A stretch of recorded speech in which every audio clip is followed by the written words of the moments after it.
What is going on, Haunt Nation?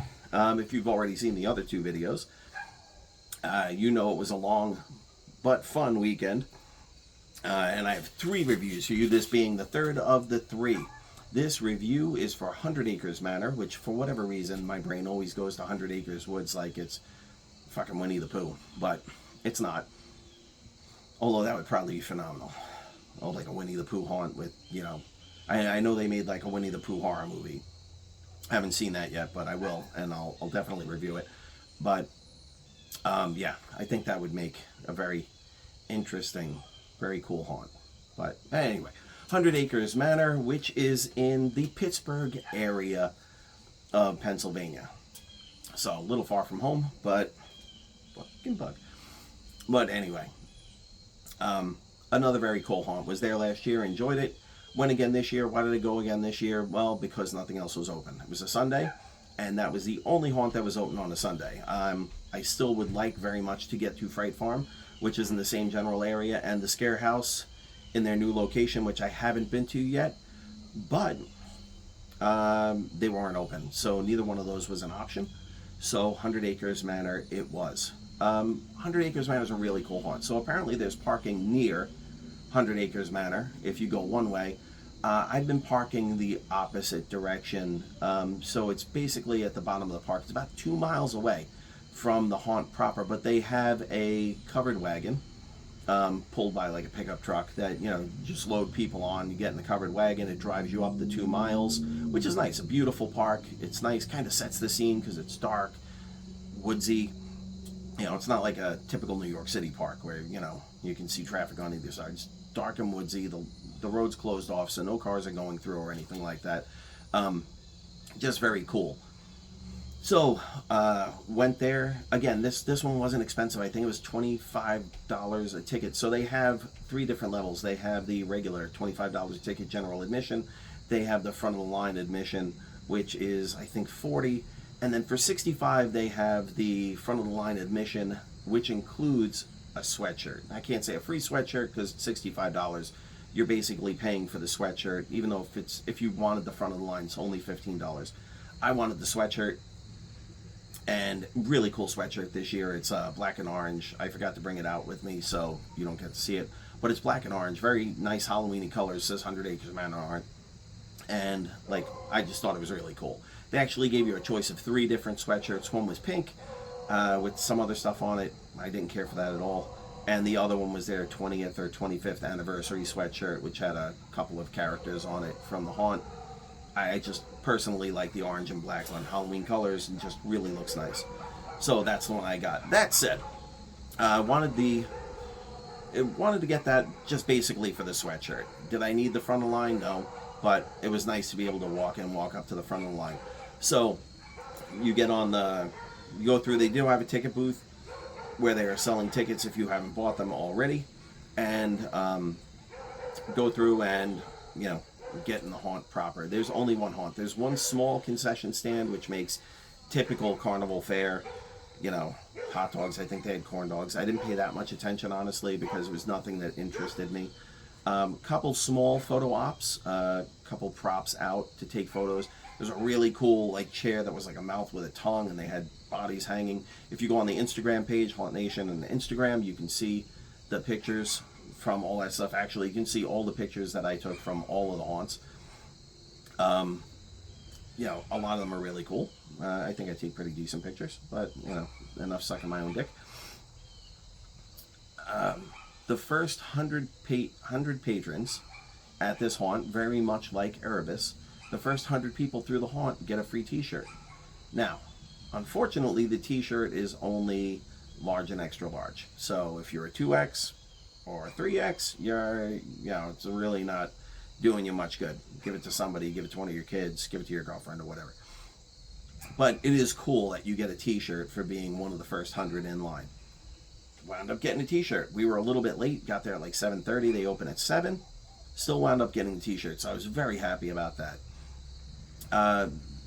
Couple people minding the queue in the front. One of them gave us candy again, which was nice. I always enjoy getting candy, especially roundabouts, Halloween haunted attractions. And the other one was just basically sorting the queue. Um, which this was interesting. They did have a security checkpoint this year, and they were wanding people. Now, I don't know if you like carrying a knife with you, or if you're a concealed carry holder, or what have you. I wouldn't ever recommend bringing a weapon into a haunt with you, because I don't see the point. You're going there to be scared,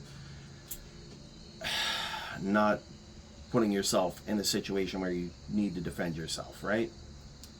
I guess they've had a problem. They didn't have that last year when I went, but this year they do. They are wanding people. So be forewarned. You're going to get wanded by security, you know? Walked through security, went into the house proper. They were sorting the line really well. Again, man, this is 3 haunts in a row that were sorting their lines really well. USS Nightmare, great sorting. Like I said, put us in with a bigger group, and then we split off. They did that because they knew we were going to be split off, I would imagine. The Dent Schoolhouse, again, put us in a small group. They were putting everyone in a small group with good spacing. And here as well. Another small group, good spacing. It was just us going through. Went and started it.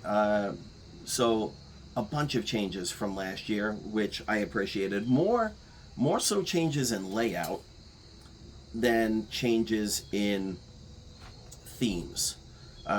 Starting out, I think last year the theme was more werewolf centered.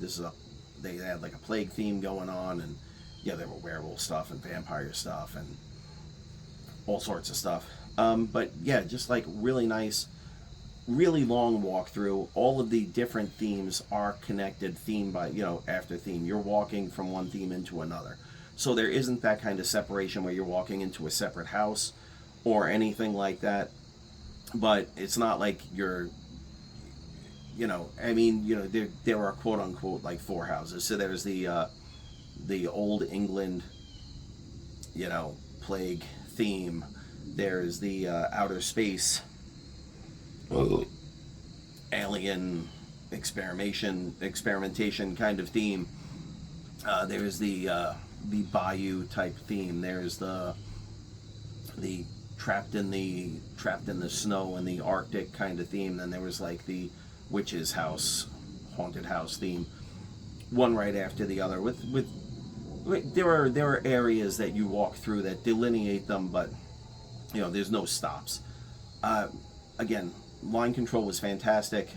All the actors were in costume. All the actors were into it. If anything, maybe a few less actors than I would have liked to have seen. I might have liked to have seen some more, but the scenery is really nice, really well done. So, I mean, there's plenty to look at when you're not face to face with an actor. There are a lot of animatronics, some of which weren't working properly. Let me say properly. They were working somewhat, like some of them would make noise and not move. Some of them would make noise and move, but not move the way that they probably should. Some of them would move, but whatever light or strobe light was supposed to go on didn't. So that took away from the experience a little bit. But that said, come on, man. This is really pissing me off. So, in case anyone cares, for this review and the last 2, I've been smoking a CAO Flathead 660, and for whatever reason, it's just going out. I don't know if I'm just not smoking it fast enough or whatever, but it's aggravating me. Anyhow, there we go. All right. Anyhow, so yeah, some of the animatronics weren't working that great, but everyone was there. All of the different areas, to me, seemed appropriately themed for what they were. The only thing I found a little weird was there was an actual telephone booth, and this is supposed to be like Jack the Ripper era England, like gas lamp era England, and there's a legit English phone booth, not a Doctor Who booth, which would have been cool. I'd have been like, all right, that kind of, that's a little Easter egg. No, this is a regular phone booth, and I'm like, the phone, was not invented. But aside from that, it is an open air type haunt, You're not in a house, you're kind of outside. So think, what is it, Valley of Fear? Is that what the hell is the one in upstate New York? See, this is where it helps to have another person with me, because then I can bounce it off, and hopefully they know, they know what the name of some of these haunts are. But off the top of my head,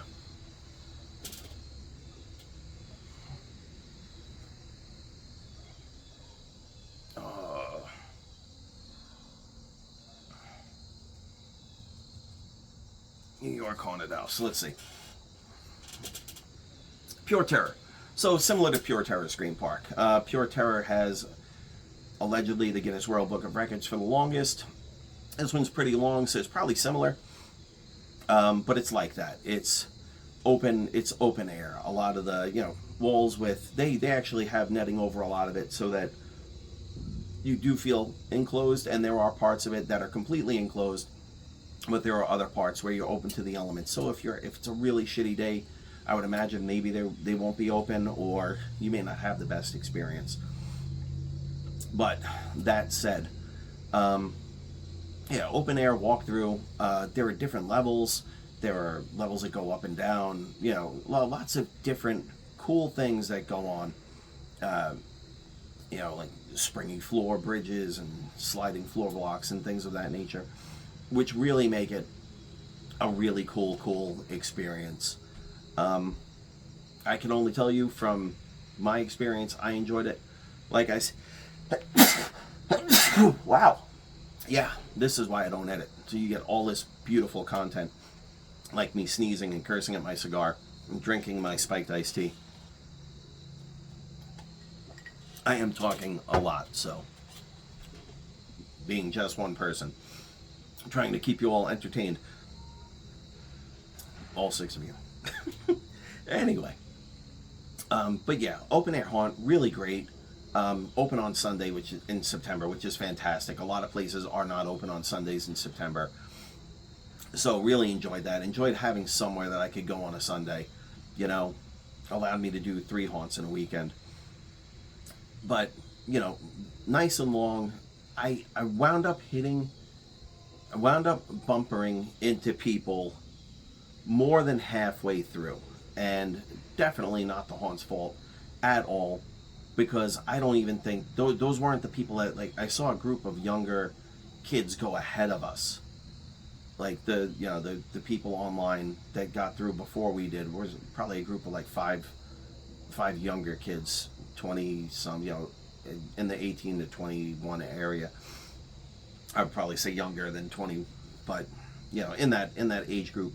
And the 2 people that were in front of us were older, and they were just stopping and staring.